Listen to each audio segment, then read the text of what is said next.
भगवान के बगैर संसार में जीने का कोई मतलब नहीं रह जाता है। इसीलिए जन्माष्टमी के नित्य श्रीमद् भागवत कथा, सती माता के 2 पाप उनकी जान के लेवा बन गए।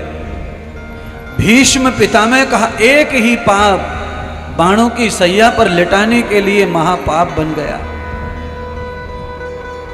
जरूरी ये नहीं है कि हम करोड़ों पाप भोग के भी सुख पा रहे हैं और ये देखो रोज पूजा पाठ करके दुखी रह रहे हैं।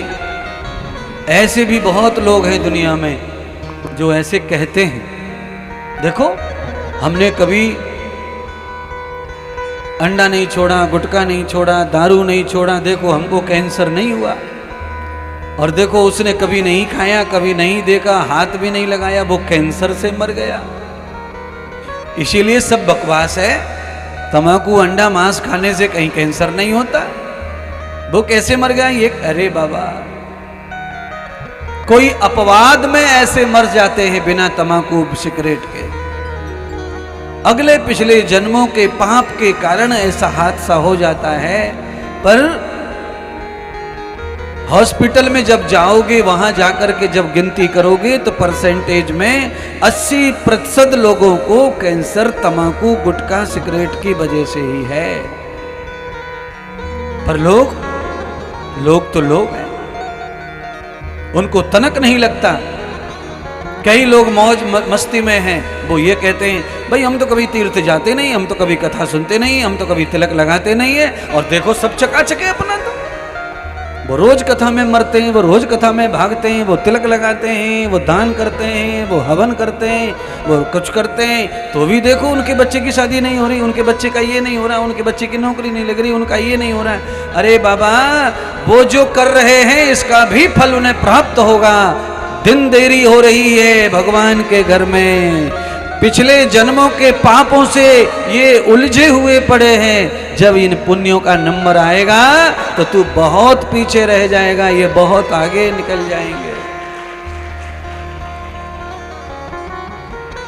आदमी वर्तमान को देख करके इठलाता रहता है।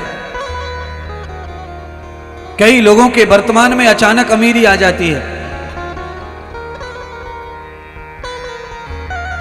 2 रुपए की 2 कौड़ी की जिंदगी नहीं थी, अचानक कुछ भगवान की ऐसी लीला हो गई पिछले अगले जन्मों के प्रताप से कि आदमी फटाफट बड़ा हो गया।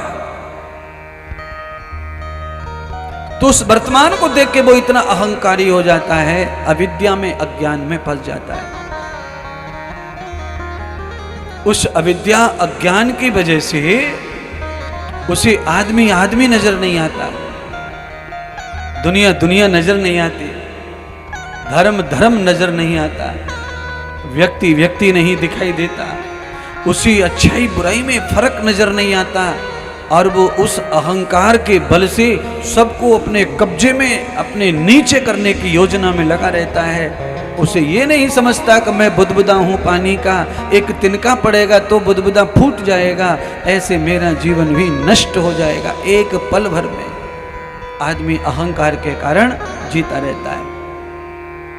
हो सकता है मेरी कथा सुनने वाला भी कोई एक व्यक्ति हो ऐसा जो बैठा हो कथा के सामने, प्रवचन सुन रहा हो, उसका जीवन भी उसी तरह का हो, अभिमान से भरा, घमंड से भरा, प्रतिकार से भरा, विरोध से भरा, ईर्ष्या से भरा, घृणा से भरा, लड़ाई से भरा। मैं आपको बताना चाहता हूं, सती वाली 2 गलती कभी मत करना। एक तो भगवान की परीक्षा कभी मत लो।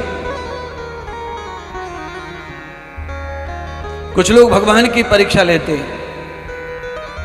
101 रुपए का प्रसाद लिया, नारियल चढ़ा दिया, प्रसाद चढ़ा दिया और भगवान को रख दिया, चढ़ा करके बोल दिया, भगवान ये काम पूरा नहीं हुआ तो देख लेना,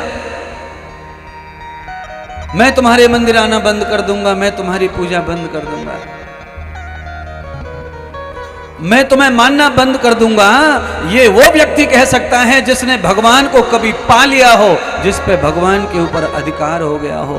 तचपुच जो भगत हैं, नारियल सुपारी अगरबत्ती वाले जो भगत हैं ना, इनका अधिकार इतना नहीं है जो भगवान को ये कह सके कि भगवान मैं तुम्हें मानूंगा नहीं अगर तुमने मेरी बात नहीं मानी तो।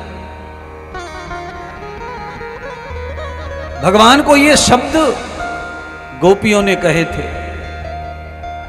देखो कान्हा अगर तुम नहीं नाचे तो देख लेना तुमको छाछ नहीं मिलेगी, दही नहीं मिलेगा, मक्खन नहीं मिलेगा।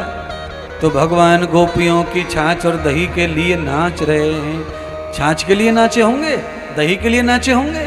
गोपियों के घर में 4 गाय, 2 गाय, 1 गाय, और उनके पिता के घर में 9 लाख गाय। उनके यहाँ तालाब के तालाब दही दूध के भरे पड़े। तो क्या छाछ के लिए भगवान नाच रहे? ना, भगवान ने गोपियों को पहचान लिया है कि ये दही दूध का बहाना है, ये तो पूरी तरह मेरी हो चुकी हैं। इसीलिए परमात्मा ने गोपियों का सम्मान रखा।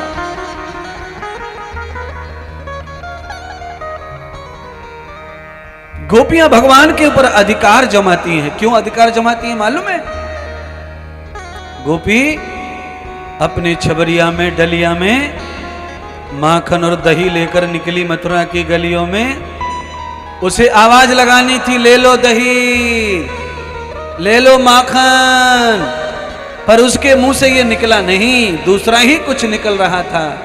ले लो गोविंद, गोविंद ले लो गोविंद, अरे गोविंद ले लो गोविंद। अरे जिसके बेकने की आवाज में ही गोविंद निकल रहा हो माखन की जगह, ऐसे भगत के लिए भगवान क्या क्या नहीं कर सकते।